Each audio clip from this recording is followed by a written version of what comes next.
Eh bien, salut à tous et à toutes, c'est Livre à vous, encore une fois avec des livres à vous.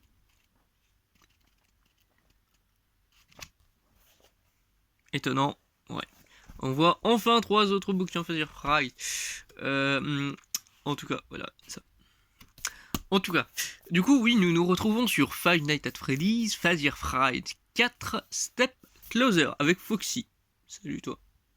Là où c'était Spring Bonnie, ensuite ça a été Fetch, ensuite ça a été Ella et maintenant c'est Foxy. Vous allez comprendre dans la nouvelle du coup qui s'appelle Step Closer, qui est le nom de la première. Attention, où est-ce que j'ai trouvé? Tac. Ah super, je ferai. Voilà, Step Closer. Bon, j'arrête. Je me disais pour la blague de ce que veut dire Step Closer, c'est approchez-vous, donc voilà. Je suis vraiment pas drôle. Mais voilà le nom des nouvelles. Step Closer, Dance With Me, Coming Home. Voilà. Du coup, ce que je peux dire déjà, c'est que du coup, Step Closer n'a pas de dessin lui-même, puisque comme je l'avais dit, c'est à partir du précédent qu'il n'y en a plus, et que c'est le 4e livre de la plus récente série de livres. Oui, je change à chaque fois les propos que je puis dire, qui du coup se nomme toujours Fazer Fright, mais qui devait s'appeler Twisted Tales. Oui, petite anecdote comme ça. Que je meurs en plein milieu d'une fin, d'une première ère. Enfin, ce qui est maintenant une première ère, puisque vous allez voir demain autre chose. Mais aujourd'hui aussi, vous allez voir pourquoi c'est la fin de la première actuellement. En tout cas, d'abord, je vais le dire, c'est du coup avec Scott Cawthon, mais vous savez très bien ce que j'en pense. Mais vraiment écrit avec Ellie Cooper, Kelly Para, Andrea Wagner. Et celui-ci a été publié le 7 juillet 2020. Voilà. Et pour moi, c'est un jour assez important, puisque même si du coup, c'est que près aussi longtemps, 3 ans, je crois. Je crois qu'on est en 2023. Ouais, je suis nul niveau date, hein. Cherchez pas. Ça va, j'avais créé cette chaîne justement le 16 juillet 2020. Voilà. Mais j'avais pas vraiment de quoi pouvoir parler et j'avais toujours des problèmes vis-à-vis de ça. Voilà. Donc vous attendez pas à ce que donc c'est normal que ce soit aussi tardivement que j'ai pu mettre des vidéos. En tout cas, du coup, retrouvons-nous pour ce résumé toujours aussi standardisé, puisque voilà.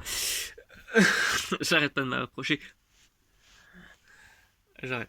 En tout cas, dans le résumé de ce qu'on peut savoir, c'est que chez les fans de Five Nights at Freddy's, ils ne voudront pas manquer cette collection de 3 nouvelles histoires inédites qui garderont même les fans les plus courageux la nuit. De FNAF, bien sûr. L'isolement peut ouvrir un vide. Pete, fait chier son frère dans le sillage du divorce de ses parents, tombant en proie à une malédiction horrible. Oui, on a une putain de malédiction. C'est un truc Je sais que c'est censé être surnaturel, mais quand tu veux rendre ça scientifique avec l'agonie juste avant, mais qu'en même temps, non, je comprends pas, vraiment. Enfin bref. Du coup, on a aussi Cassé, ou Cassie, je sais pas, lutte avec les longueurs qu'elle va aller pour survivre dans les rues après avoir volé une paire de lunettes de nouveautés inhabituelles. Encore une fois, c'est très malédiction, vous allez voir. Et Samantha et sa sœur, Suzy, luttent pour exister à côté, désespérées de se connecter après une horrible tragédie, mais dans le monde sombre de Five Nights at Freddy's, les sentiments vides attirent souvent les monstres affamés. Dans ce 4e volume, le créateur de Five Nights at Freddy's, Scott Cawthon, tourne ces 3 sinistres nouvelles de différents coins du canon de sa série, mettant en vedette du coup des dessins faits par la dessinatrice préférée des fans, Lady Fizzy. Toujours pas, mais les lecteurs peuvent se méfier car cette collection de contes terrifiants suffit à déstabiliser même les fans les plus endurcis de Five Nights at Freddy's. Encore une fois, ça ne marche pas et on voit que c'est toujours aussi standardisé, hein, malheureusement. C'est con, putain. Mais le truc qui est aussi assez bête, c'est du coup le fait que vraiment on n'ait plus du tout de dessin et on dirait que c'est vraiment. Je crois que j'avais même vu que Bon, voilà Betsy Betterschmidt qui a fait cette couverture. Mais non, du coup, ce que je voulais dire, c'est que j'avais eu beaucoup aussi l'impression d'avoir vu que c'est là les personnes qui travaillent pour ces livres, c'est les mêmes qui travaillent pour Scholastic, du coup, Fanny Totman, ou des trucs comme ça. Mais où du coup, vous voyez, c'est vraiment des gens pris pour écrire des trucs comme ça, mais on dirait que c'est fait à la vite. Même le fait que ce soit dit, que ce soit fait avec Scott Cawthon, j'en doute, putain. Ouais, ouais, c'est. Et je finis vraiment en arc sur tout ça. Oui, parce que j'en profite, vous allez comprendre dans pas si longtemps que ça. Du coup, Step Closer raconte l'histoire de Petey qui est forcé de garder son jeune frère, Chunk, après le divorce de ses parents. Enfin, de leurs parents. Se sentant ennuyeux qu'il ne peut pas rejoindre ses amis, et plus particulièrement son cross Maria, pour traîner, il décide de punir Chuck à Freddy Fazbear Pizza en l'emmenant dans les pièces de la salle de service où Foxy le pirate est gardé. Comme Chuck a peur de Foxy, Chuck s'échappe alors que Petey tente de démarrer Foxy. La chemise de Petey est prise sur un clou qu'il essaye de l'attraper. Les rideaux s'ouvrent et Foxy commence à chanter un lyrique encore et encore sur la façon d'être un pirate. Rah, you're a fox. Non, je vais vraiment pas faire ça. Oui, je vais toujours faire ça parce que c'est drôle. Vous aviez besoin de perdre un bras et un œil d'abord. Petey parvient à s'échapper et les frères rentrent chez eux où leur mère leur montre des brochures sur le fait d'être donneur d'organes. Peter devient nerveux en lisant que les yeux peuvent être donnés et justement ce que ça, comme à sa mère ou à Chuck. Le lendemain, Petey tombe malade, mais va toujours à l'école, alors qu'il dissèque des grenouilles en classe de sciences. Le partenaire de laboratoire de Petey le raille en piquant l'œil de la grenouille et en coupant un bras avec le scalpel. Ce qui rappelle beaucoup ce que lui avait dit Foxy sur ce que c'est d'être un pirate. Mais passons. Et plus tard, jette le scalpel après que Petey lui ait accidentellement donné un coup de pied. Petey prend une commode pour sa mère et après être passé derrière le comptoir, sa main est presque frappée par un couteau qui tombe. Le bouclier l'avertit de rester loin des outils pointus après un retour à la maison. Chuck dit à Petey que leur mère a rempli des documents pour les trois d'entre eux et l'être donneur d'organes si vous préférez. Et du coup, ce qui imite Petey plus loin comme il l'avait refusé. Le lendemain, le bras de Petey est blessé sur le chemin de l'école. Oui, ok, j'arrête, vraiment. Une lame de scie se détache d'un chantier de construction. La mère de Petey appelle son père qui l'emmène pêcher sur le lac où il révèle qu'il pense que Petey s'automutile pour faire face au divorce. Petey est alors accroché avec le crochet d'un autre pêcheur qui, a pris le vent, se rapproche de très peu près de son œil.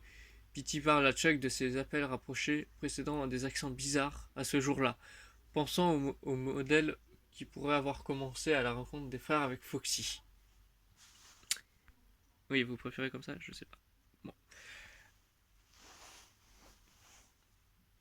En tout, pensant que ce modèle pourrait avoir commencé avec la rencontre des frères avec Foxy, Chuck demande ce qui s'est passé après ce qui s'est échappé des pièces et de la salle de service, après avoir entouré ce que la chanson de Foxy était sur ce insiste sur le fait que Foxy est à l'origine des insistants et Petey a besoin de le conforter à nouveau, mais Petey refuse d'y croire. Petey a plus tard cauchemar dans lequel Foxy l'attaque dans son lit, déchirant son œil avec son crochet en écrasant son bras sous son pied. Oui, donc ça sera toujours un truc comme ça, ouais, c'est... Ouais, ok. Et le lendemain, c'est le début de la semaine du retour à l'école secondaire pour Petey, et il est terrifié de voir qu'il est sur le thème des pirates, au carnaval qui s'est tenu ce jour-là. Et du coup, il se fâche contre sa petite amie quand elle lui avait fait une farce avec un piège à doigts de la taille d'une main. Et puis est forcé dans un labyrinthe de miroirs par une foule d'enfants. Ici, il rencontre un pirate avec le visage d'un renard, mais s'échappe après l'avoir frappé. Paniqué, il traverse un jeu de lancer de fléchettes, où une fléchette le frappe à côté de son œil, puis rencontre un perroquet vert qui parle de son perdre un œil et un bras. Il attaque l'oiseau, mais il est attiré par un professeur à qui Petey commence à courir sur sa situation avant de s'enfuir. Il a l'intention d'affronter Foxy à Freddy Fazbear Pizza. Il appelle Chuck et laisse une boîte vocale disant qu'il le croit maintenant et de se rencontrer au restaurant. Avant, il s'est échappé. Ah, il, il est frappé par un camion. Chuck est abandonné à l'école et court vers le restaurant, du coup, pour le restaurant de Freddy, pour, justement courir dans le restaurant, comme j'ai dit, de Freddy, pour être appelé par son père qui a besoin de venir le chercher. Ils vont sur les lieux de l'incendie où la maman y était déjà et où sont en mesure de voir Petey mort avant qu'il ne soit emmené dans un sac mortuaire. À la morgue, Petey est toujours capable de voir et d'entendre malgré sa mort. Donc, l'agonie peut-être. Non, c'est chiant. Et on peut regarder que 2 coroners récoltaient ses yeux et son bras pour une greffe. Quelques semaines plus tard, Chuck est décidé d'aller chez Freddy pour voir Foxy et l'affronter au nom de Petey, mais rien ne se passe quand il essaye de démarrer la scène de Foxy. C'était voulu pour que ce soit lui, hein. J'arrête, hein. Vraiment, je suis chiant. En tout cas, maintenant, parlons de Dance With Me, qui raconte l'histoire de Casey, une voleuse, où elle vole un sac à main d'une femme à l'extérieur du Circus Baby Pizza World avec son portefeuille et le sac goodie d'un enfant. Où, du coup, d'ailleurs, elle verra avec des verres en carton qui lui permettent de voir Ballora danser. Donc, j'imagine un casque à air, un Google Cardboard, ou enfin un truc qui fait pas de pub, quoi, si vous voyez ce que je veux dire. Et du coup, elle voit Ballora danser dessus. Bien que ses partenaires Jake et AJ ne voient rien. Casey remarque que Ballora se rapproche chaque fois qu'elle porte les lunettes, et Jake les jette, bien que sa paranoïa que Ballora va la suivre, et visiblement provoque Casey pour les récupérer. Elle a un truc avec Ballora. Non, là je peux pas vous montrer de Ballora. C'est con. Il n'y en a pas dans le livre. Et du coup, elle décide de déménager dans une autre ville pour essayer d'échapper à Ballora. Elle arrête bus, elle rencontre une vieille dame qui lui conseille que lorsque les gens s'enfuient de leurs problèmes, les problèmes finissent généralement par suivre. Et à Memphis, Casey obtient un travail de bus et de lavage de la vaisselle à un dîner. Ou à un restaurant si vous préférez. Mais elle ne peut pas résister à suivre les conseils de Brenda, la serveuse, qui est fini par déménager à Nunchill quand Brenda attrape et le signale Jimmy le directeur, ainsi que d'avoir un rêve dans lequel Ballora danse devant ses bannières, appelant Casey un voleur et un menteur. À Nashville, elle essaye de voler une robe comme elle a besoin et de nouvelles chaussures pour un entretien d'embauche, mais ne peut se le permettre à la fois, mais elle est prise et voit des feuilles tourbillonnes à l'extérieur du magasin, se rendant compte que c'est Ballora. Oui, il y a encore Ballora. Je comprends pas ce délire. Le casque à air fait vraiment qu'on lui a envoyé un truc, je sais pas. Je sais pas du tout. Mais en tout cas, Madame Tappanton, une habituée du magasin, paye pour la robe, disant à Ramsay de faire une bonne affaire pour quelqu'un d'autre. Justement, voyant Ballora plus près que jamais dans les lunettes, Casey la supplie de la laisser aller à l'entrevue, puis elle va se tromper, elle retourne ensuite dans le portefeuille à la femme à qui elle l'a volé, Sarah Harvey, et promet de rembourser tout l'argent progressivement pendant qu'elle travaille. Et du coup, Sarah lui pardonne et l'invite à l'intérieur où elle rend les lunettes à la fille de Sarah, Isabella, à qui elle appartenait à l'origine. Isabella voit Ballora dans les lunettes et commence à danser avec elle. Est-ce qu'il y a un sens? Non. Est-ce que c'est une malédiction ou tout? Oui, peut-être, mais vraiment, cette histoire, c'est celle que je comprends le moins. Il y a pas de... Il y a comme une boucle aussi, mais beaucoup moins que l'autre, si vous voyez ce que je veux dire, mais surtout celle-ci, je ne comprends rien du tout. Voilà.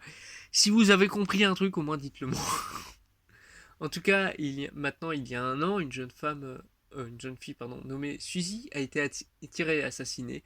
La mort va du coup être très tragique pour sa famille, puisque ça l'a brisé avant, avec le départ de son père, sa mère qui se drogue elle-même, et sa sœur Samantha est partie dans un deuil constant.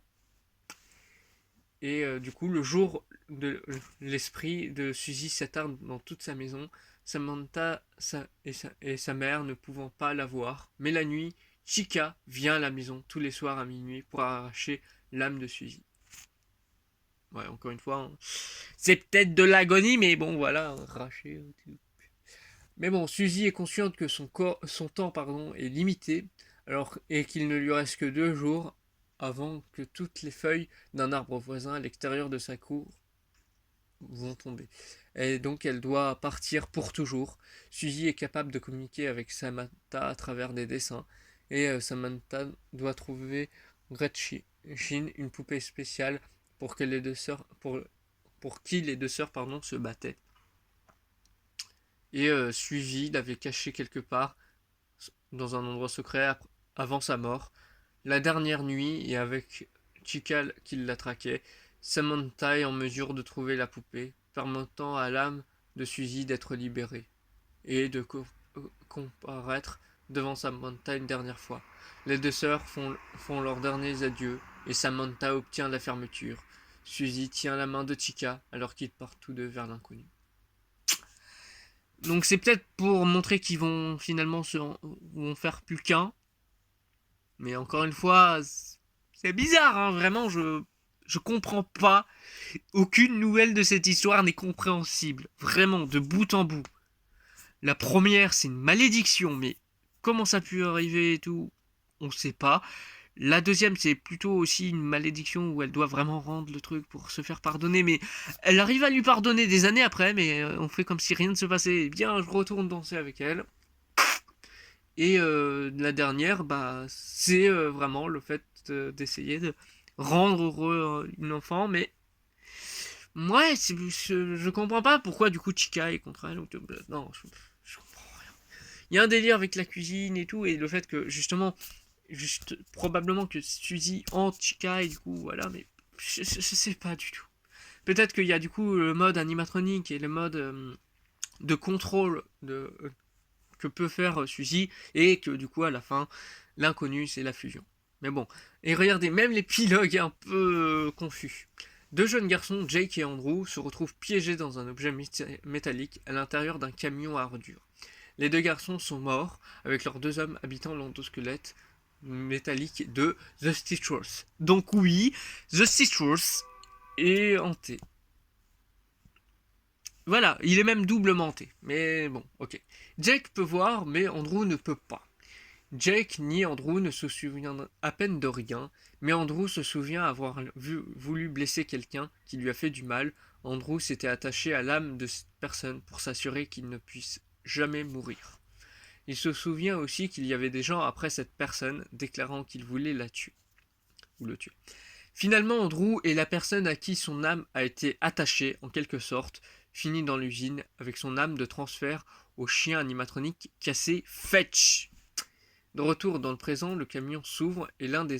Donc oui, Fetch était aussi plus ou moins hanté apparemment. Mais en tout cas, de retour dans le présent, le camion s'ouvre et l'un des employés saisit l'endosquelette. Jake tend la main pour lui, mais le tue par inadvertance, avec son corps se hantissant et des larmes noires styrisant dans ses yeux, comme on avait pu le voir avec le Spring Bonnie de la miniature, j'allais dire, de la couverture de Phasir Fright 1, Into the Pit. Andrew voulait effrayer les gens, leur donner un peu de zap. Jake soupçonne qu'il y a une troisième entité avec eux qui transfère les pensées. Dans une infection, Jake décide de chercher toutes les choses qu'Andrew avait infectées. Donc c'est encore probablement de l'agonie et tout, mais vous voyez, encore une fois, c'est hyper vague. Là où l'agonie, encore une fois, c'était trop vague, c'est même pour ça que je pense que là, c'est la vidéo la plus longue que j'ai pu faire sur Phasir Fright, voire tout court. Mais là, c'est encore assez flou. Il y a une troisième entité, il dit y en avoir deux là déjà. Jamais 203, mais quand même, c'est énorme. Vraiment, je trouve que c'est beaucoup. Et que du coup, tous peuvent être plus ou moins beaucoup hantés. On sait pas en fait. En tout cas, du coup, les personnages qu'on a, c'est qu'on a la famille de Dinglewood avec Bill, Audrey, Petey et Chuck. On a aussi comme personnage Maria Rodriguez. On a Monsieur Watson, peut-être le père de Emma. Non, je suis pas drôle. Je suis vraiment pas drôle, mais c'est tellement flou que ça serait possible pour la vanne. Ensuite, une personne en veste de cuir, le boucher, Duncan, Monsieur Sanchez, Monsieur Berk, les coronaires, les... pas le Covid-Bact, qui pourrait être appelé pour certains coronavirus. Voilà. Euh, bon, virus, bactérie, bactérie. Ouais, alors je confonds. Je sais même plus comment c'est ce nom. Ça date de si longtemps en plus. Euh, En tout cas, du coup, on a le boucher, Duncan, Monsieur Sanchez, Monsieur Berg, oui, j'ai dit ça. Cassé, Jake, AJ, vieille femme, Jimmy, Brenda, vendeuse, gestionnaire, la femme de gestionnaire, Madame Tableton, la famille d'Avery, Sarah Avery, Isabelle Avery, le frère aîné, Jake, Andrew, la famille de Samantha, Suzy, Patricia. Dans les animatroniques classiques, du coup, on a que Chica et Foxy ce coup-là, comme Funtime animatronique. Dans des animatroniques Funtime, on a maintenant que Ballora. Et comme autre animatronique, on a le Stitchworth. Mais du coup, dans les petites anecdotes, pour la première, dans celle avec la malédiction, c'est qu'à la fin, Chuck retourne au restaurant et tente d'activer Foxy pour le combattre, pour combattre la malédiction, mais Foxy reste inactif. Il implicite que la malédiction que Petey a eue n'arrive qu'à une seule personne. Pourquoi juste lui? Bah on sait pas. Du coup, pour Dance With Me, on a comme Ballora n'est pas directement présenté dans l'histoire, on peut la voir dans les lunettes. Il est implicite que les lunettes semblent être liées à un disque d'illusion de Twisted Ones et de Force Closet, ce qui